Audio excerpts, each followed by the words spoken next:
got to fight this guy. Oh, you got injured in camp. You lose to that guy too. Now you're set back when you could have been a champion. Yeah. You know, there's a lot of like weirdness going on with possibilities and, you know, just luck, bad luck, and good luck. Bad luck and good luck. Timing, I think, is a big thing. How is something like this allowed to happen? How is Jake Paul allowed to fight Gervonta Davis? It's completely unfair.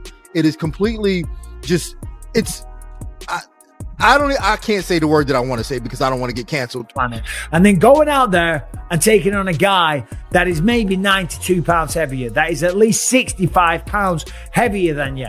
That is called one thing. That's called being a bully. Joe Ryan harshly condemns Jake Paul for his altercation with Gervonta Davis in spite of the enormous disparity in size.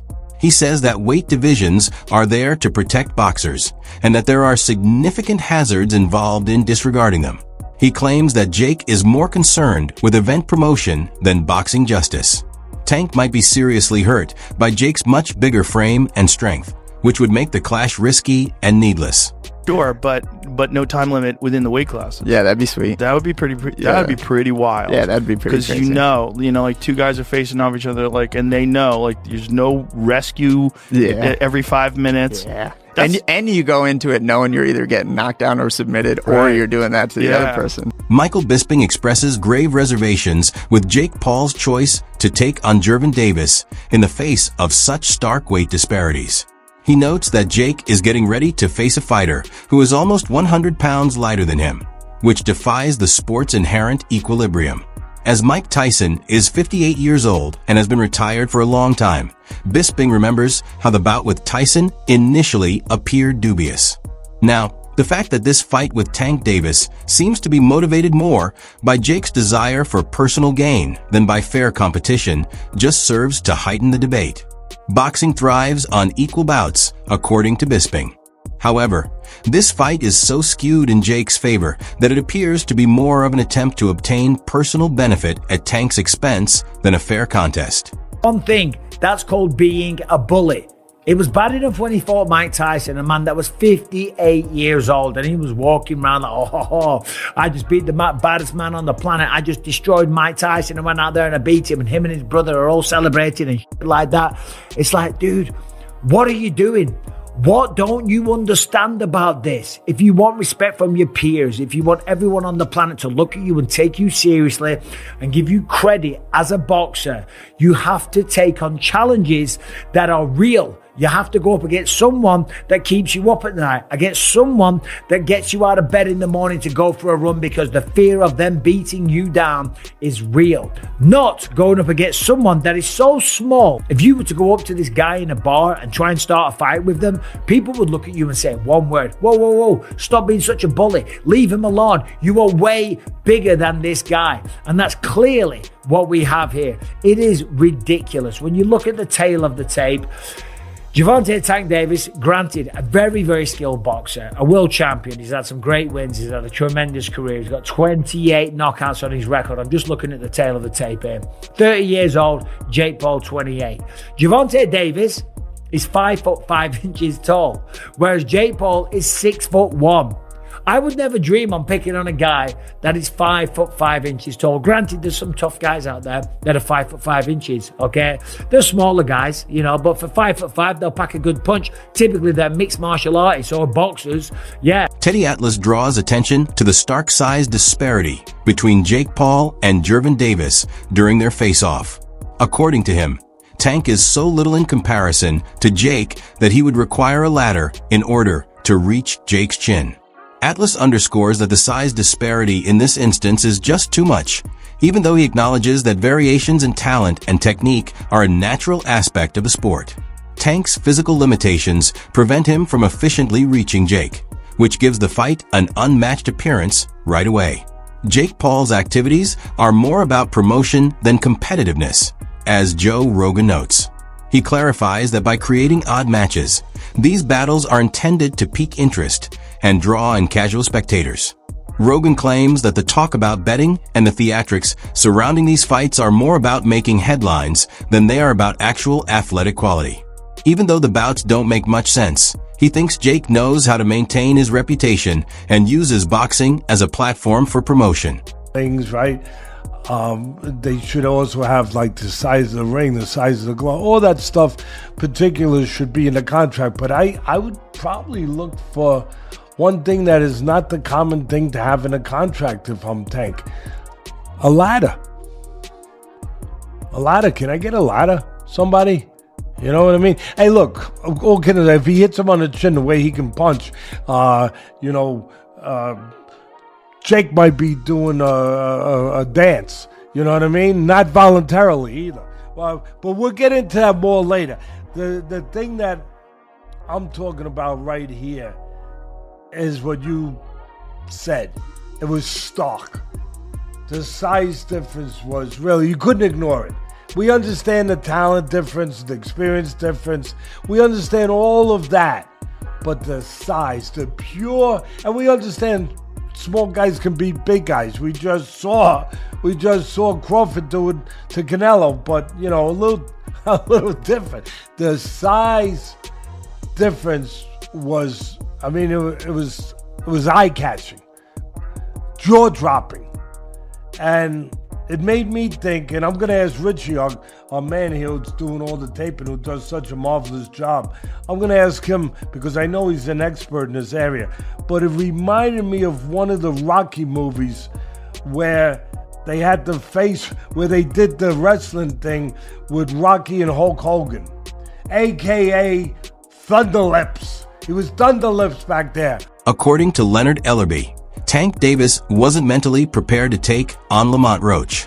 He claims that Tank didn't want to take on more stress at the moment because he had already faced enough personal difficulties.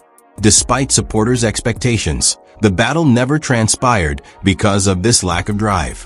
According to Ellerby, Tank was more concerned with running his personal affairs than establishing himself in the ring, and leaving Roach was a means of avoiding needless pressure. It's a problem. That makes it a problem. My opinion is, I just want to say, in case someone calls me into court, I'm a fucking idiot and I don't know nothing. And don't take my advice. I love the Saudis. Don't take my opinion. I love the Israeli government. I love everybody. That had nothing to do with them. That was Jake Paul promoting it. It's just doesn't bother me. There's compromising the sport, and that's like bad. It's just like if I bet on it, it watching bothers the it fuck out of me. Watching it with people who are so in on it, and then also man, the sports betting apps, they introduced like chat apps in them in Australia, so it's like they're trying to take the place of social media companies where you go together and you meet your friend. Like betting should be exciting enough without having a weird They're just trying to draw you in. thing. They're just trying to make money, right? So they're trying to draw you in any way they can. According to reports, Gervonta Davis intends to retire after his impending bout with Jake Paul. According to sources, the chance to ensure financial security is more important in this decision than the desire to further his titles or establish his legacy.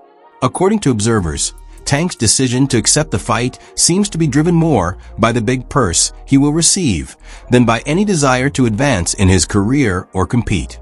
This background presents the bout as less of a significant advancement in his boxing career and more of a business choice. Analysts note that Tank has recently faced a number of difficulties and demands, which might have influenced his decision to accept a well-known but unconventional matchup. Accordingly, the bout with Jake Paul is seen as a well-thought-out strategy intended to optimize profits and provide financial stability before to retiring from professional boxing. Leonard Ellerby Roach fight. Daniel Cormier says he's shocked by the way Jake Paul and Gervonta Davis's battle has been set up. He believes that there are problems with the arrangement from the start. He remembers the press conference in which Tank seemed unsure of the weight class for the fight. According to Cormier, this particular aspect is not insignificant. Rather, it demonstrates how peculiar and unstructured the setup is in a sport where weight categories are used to safeguard competitors and maintain equilibrium. This match's lack of clarity sticks out as quite worrisome. The stark contrast in size between the two combatants is another point of emphasis for Cormier. He stresses that it is impossible to ignore the fact that Jake Paul is just too large in comparison to Tank. Such a matchup, in his opinion, goes beyond what is often considered appropriate in boxing. He publicly wonders how the appropriate authorities could have ever approved a fight with such an obvious imbalance. According to him, the mismatch poses real safety dangers for the smaller combatant in addition to endangering the contest's fairness.